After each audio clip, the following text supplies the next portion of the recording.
वालेकुम। आज हम बात करेंगे कि साइकोलॉजी का मेडिकल प्रैक्टिस में कैसा रोल है। कोई भी बंदा जिसको कोई भी डिज़ीज़ है, उसको साइकोलॉजिकली क्या वो चीज़ है जो उस पे इफ़ेक्ट कर रही है, जो उसकी डिज़ीज़ पे इफ़ेक्ट कर रही है और उसको ये सिम्पटम्स शो हो रहे हैं ताकि उस चीज़ को सॉर्ट आउट किया जा सके। अब मेडिकल प्रैक्टिस में साइकोलॉजी का क्या रोल है? कोई भी इंसान जिसके कोई थॉट्स, बिहेवियर या इंटरेक्शंस हों, इन सब चीज़ों को मिलकर साइकोलॉजी का एक प्रोसेस और प्रिंसिपल रेडी किया जाता है और ये इंसान की हेल्थ और इलनेस दोनों चीज़ों पर बहुत इंपॉर्टेंट रोल प्ले करती हैं। फॉर एग्जांपल एक पेशेंट है, उसको डायबिटीज़ का इशू आ रहा है, या फॉर एग्जांपल एक पेशेंट है, उसको बीपी का इशू आ रहा है। तो हम ये देखते हैं कि बीपी का इशू उसको क्यों आ रहा है कि घर में उसके कोई स्ट्रेस लेवल तो नहीं है, कोई स्ट्रेस जिसकी वजह से वो ले रहा हो और उसका स्ट्रेस लेवल बढ़ता हो, जिसकी वजह से उसका बीपी शूट करता हो। या एक और पेशेंट है जिसको सडनली हार्ट अटैक हुआ हो, तो कोई भी ऐसी शॉकिंग न्यूज़ जिसकी वजह से उसको हार्ट अटैक हुआ हो। तो ये सब जो फैक्टर्स हैं, साइकोलॉजिकल फैक्टर्स हैं, जो कि मेडिकल प्रैक्टिसेस में हम लोग देखते हैं। अब हम देखते हैं कि role of psychological factor in etiology of health problems क्या हैं, कि कोई भी हेल्थ प्रॉब्लम के अंदर के कोई भी हेल्थ की प्रॉब्लम जो कॉज हो रही है उसमें साइकोलॉजिकल फैक्टर का क्या रोल है। There are many habitual pattern of behavior that can adversely affect the one's health and increase susceptible to illness। मतलब कोई भी उसके पास बिहेवियर पैटर्न ऑफ बिहेवियर्स हैं जो कि उसके हेल्थ पर इफ़ेक्ट करते हैं और उसकी इलनेस पर भी इफ़ेक्ट करते हैं। अब हमारे लिए जानना काफ़ी है कि developing heart disease are increase among, मतलब हार्ट डिजीज़ जो है वो उन लोगों में ज़्यादा चांस है डेवलपिंग का जो कि स्मोकिंग करते हैं, जो कि जिनकी डाइट में फ़ैट बहुत ज़्यादा है, जो कि सीडेंट्री लाइफस्टाइल जी रहे हैं।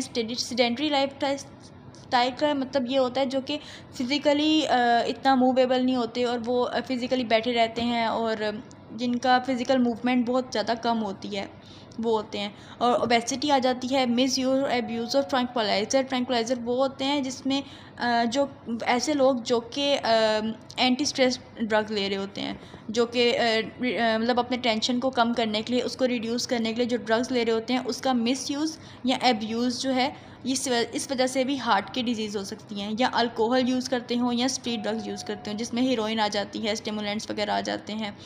अच्छा, इसके अलावा ये सारी चीज़ें जो है ये हार्ट डिजीज़ कॉज़ करने में ज़्यादा चांस है as compare to other peoples.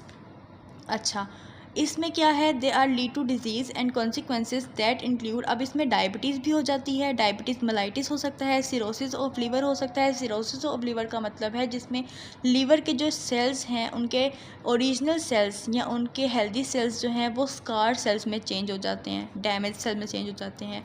इसमें साइकेट्रिक डिजीज़ आ जाती हैं और रोड ट्रैफिक एक्सीडेंट्स आ जाते हैं, जिसकी वजह से हम लोगों का एक पॉपुलेशन का मोर्टेलिटी और मोर्बिडिटी रेट जो है वो बढ़ता है। मोर्बिडिटी रेट वो होता है जिसमें एक डिज़ीज़ है, डिज़ीज़ का रेट ज़्यादा हो रहा है। फॉर एग्जांपल एक रोड एक्सीडेंट है, तो रोड एक्सीडेंट में उसकी डिज़ीज़ बढ़ रही है, उसको डायबिटीज़ है तो पॉपुलेशन की में डायबिटीज़ ज़्यादा हो रही है, या उसका हार्ट रेट इंक्रीज़ हो रहा है, या उसको हार्ट डिजीज़ हो रही है, तो मोर्बिडिटी है ना, ये सारी डिजीज़ ही हैं, तो डिजीज़ का रेट बढ़ रहा है। और उसके अलावा क्या, मोर्टेलिटी का रेट भी बढ़ सकता है। फॉर एग्जांपल एक बंदे का ट्रैफिक में एक्सीडेंट हुआ और उसकी डेथ हो गई, एक बंदे को हार्ट डिसीज़ हुई, उसको हार्ट अटैक हुआ, उसकी डेथ हो गई, तो इस वजह से मोर्टेलिटी रेट, डेथ रेट भी इंक्रीज़ हो सकता है। पब्लिक हेल्थ इंटरवेंशन इसमें क्या करते हैं कि वो लोगों को समझाते हैं, उन लोगों का अनहेल्दी लाइफस्टाइल जो है उसको वो कम करते हैं और उसको प्रमोट करते हैं हेल्दी लाइफस्टाइल के अंदर। इन अ कम्युनिटी, एक पॉपुलेशन, एक कम्युनिटी के अंदर वो क्या करते हैं कि लाइफस्टाइल जो है अनहेल्दी उसको कम करते हैं और हेल्दी लाइफस्टाइल को प्रमोट करते हैं ताकि इन इलनेस से बचा जा सके। अब ये जो साइकोलॉजिकल फैक्टर्स हैं इनका हम देखते हैं कि एक इलनेस की ट्रिगर करने में कितना पार्टिसिपेट है, कितना रोल है उसका। Psychological process in human are directly affected by psychological stress, immune system, the endocrine system, the sympathetic और पैरासिम्पैथेटिक इन द बॉडी। मतलब ये सारे जो फैक्टर्स हैं ये अफेक्ट करते हैं किसी भी ह्यूमन के प्रोसेस में। There are the scientific evidence that traumatic lifestyle, critical incident stress and persistent high stress, जिसको हम कम्यूटेटिव स्ट्रेस कहते हैं, मतलब अगर कोई ट्रोमेटिक लाइफ इवेंट हुआ है, फॉर एग्जांपल किसी की सडन शॉक से किसी को कोई इशू हुआ है ना, तो उसको हम कहेंगे क्रिटिकल इंसिडेंट स्ट्रेस। कि क्रिटिकल इंसिडेंट स्ट्रेस हुआ है। और अगर कोई बंदा है उसको जैसे आज बीपी ज़्यादा है, कल फिर ज़्यादा होगा, तो वन वीक के बाद ज़्यादा हो रहा है, तो ये एक परसिस्टेंट उसको बीपी का इशू है ना, तो वो परसिस्टेंट हाई स्ट्रेस स्टिमुलेशन है जिसको हम कहते हैं कमल्टेटिव स्ट्रेस। अब ये दोनों जो है ये क्या करते हैं, can trigger either the first episode और रिपीट एपिसोड। मतलब फर्स्ट एपिसोड का मतलब कि वो एक बार में ही उसको बढ़ा रहा है, और रिपीट एपिसोड का मतलब है कि वो वक्फे वक्फे से बढ़ा रहा है, ठीक है। तो रिपीट एपिसोड इसको हम कहेंगे recurrent of the variety of disease. मतलब ये दोनों जो हैं ये वैरायटी ऑफ डिजीज़ बना सकती हैं। अब सम कॉमन इनमें कौन कौन सी हो सकती हैं इन डिजीज़, इस्कीमिक हार्ट डिजीज़ हो सकती हैं, एस्थमा हो सकता है, एलर्जी हो सकती है, पेप्टिक डिजीज़ या माइग्रेन का प्रॉब्लम हो सकता है। अब हम लोग देखते हैं कि रोल ऑफ साइकोलॉजिकल फैक्टर जो है इन मैनेजमेंट ऑफ इलनेस के, एक इलनेस की मैनेजमेंट के अंदर साइकोलॉजिकल फैक्टर क्या हो सकता है या वो किस तरह से रोल प्ले कर सकती है। Even after us disease process है स्टार्ट, जब डिजीज़ का प्रोसेस इवन के स्टार्ट होता है तो साइकोलॉजिकल और सोशल दोनों फैक्टर्स बहुत ज़्यादा इंपॉर्टेंट रोल प्ले करते हैं इसकी कोर्स ऑफ इलनेस में। बहुत the aggravating and recovering of illness, मतलब एक डिज़ीज़ को फैलाने में और उसकी रिकवरी में, दोनों में ही हमारे सोशल और साइकोलॉजिकल फैक्टर्स जो है वो बहुत इंपॉर्टेंट रोल प्ले करते हैं। For example positive behaviour change are integral part of management of disease like diabetes, mellitus, hypertension, ischaemic heart disease. Similarly social play support a vital role in management serious illness like drug dependence or schizophrenia or among many other। For example एक बंदा है, अब वो positive behaviour change किस तरह करेगा, positive behaviour कैसे show करेगा। एक बंदा है फॉर एग्जांपल उसको हार्ट डिजीज़ है, अब वो डॉक्टर के पास जाएगा ही नहीं, चेकअप ही नहीं करवाएगा। फॉर एग्जांपल अगर वो चेकअप करवाने चला भी जाता है, जब उसको मेडिसिन प्रिस्क्रिप्शन दी जाएगी, अगर वो प्रॉपरली अपनी मेडिसिन नहीं लेगा तो क्या होगा, वो ठीक नहीं हो पाएगा।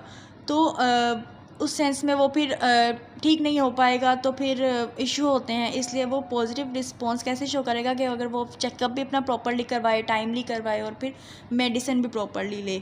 इसी तरह से अब सोशल फैक्टर्स का भी काफ़ी ज़्यादा रोल होता है इसके अंदर। जैसे कि अब वो काफ़ी ज़्यादा पेशेंट्स हैं जो कि मेंटली बहुत ज़्यादा सिक होते हैं। अब उनको आप मोटिवेट करना चाहिए, उनको पब्लिकली थोड़ा सोशली करना चाहिए ताकि वो दोबारा से अपनी नॉर्मल लाइफ के अंदर जी सकें। तो इसके अंदर भी पॉजिटिव बिहेवियर उनका शो होता है। अच्छा, अब हम देखते हैं कि role of psychological and social factors in disease causing disability, handicap and stigma. Stigma होता है कोई भी शेमलेस थिंग या कोई भी कलंक टाइप चीज़ ना। All illness which result in temporary permanent disability और handicap give rise to serious psychological reaction in patient and their career.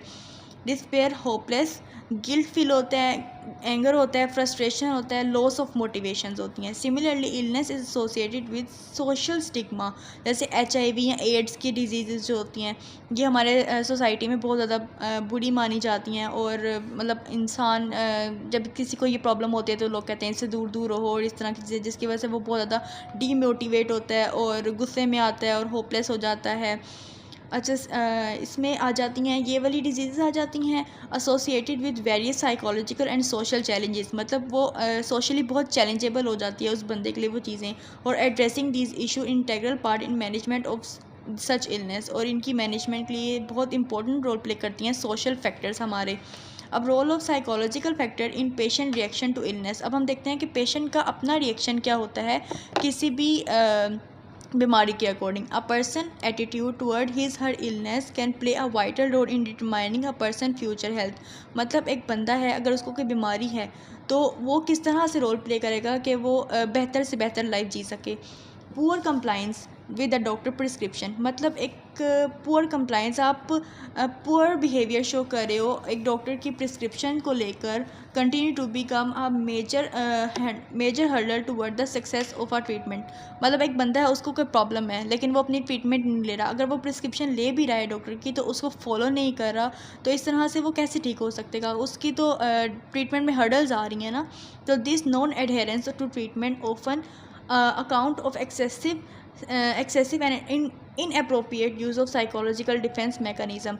Some peoples develop a linking towards some aspect of their illness, such as excessive attention they give everybody while they are ill, and thus develop thick role they delay the recovery. अब इससे होगा क्या, जब वो अपना treatment ही नहीं properly ले पाएंगे, अपनी मेडिसिन ही प्रॉपरली नहीं लेंगे, तो उससे उनकी रिकवरी भी डिले होगी और वो अपने काम पर भी नहीं जा पाएंगे।